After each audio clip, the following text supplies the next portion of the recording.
Django isn't just a framework, it's a mindset. It was built to make web development faster, cleaner, and more secure. But now that artificial intelligence and new languages are taking over the world, the question is, does Django still hold its value?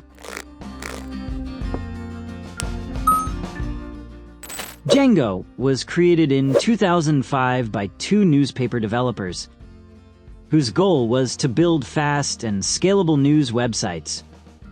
From day one, it had a slogan: the web framework for perfectionists with deadlines. One of Django's golden points is that it comes with everything built in, from authentication systems to databases and admin panels. In other words, you don't have to reinvent the wheel. Frameworks like Flask or FastAPI are lighter and more modern, but Django is still considered an enterprise giant. Because companies like Instagram, Pinterest, and NASA still use it. And that means one thing: long-term stability and trust. But 2025 is coming. The web world is moving toward artificial intelligence, lightweight APIs, and async systems.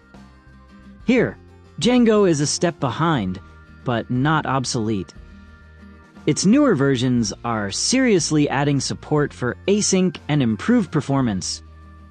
In fact, Django is adapting itself to the world. If you learn Django today, you're working with a mature, well-documented, and extremely secure tool. Something that truly matters in enterprise projects. If your goal is to build lightweight or API-focused projects for a startup, then FastAPI might be the better choice. But if you're aiming to build a large system with many users, high security, and rapid development, Django is still the king. When it comes to learning, Django is also a great framework for mental growth. It teaches you the MVC architecture, database management, authentication, and even API creation. That means once you've learned it, understanding other frameworks feels as easy as drinking water. So what's the final answer?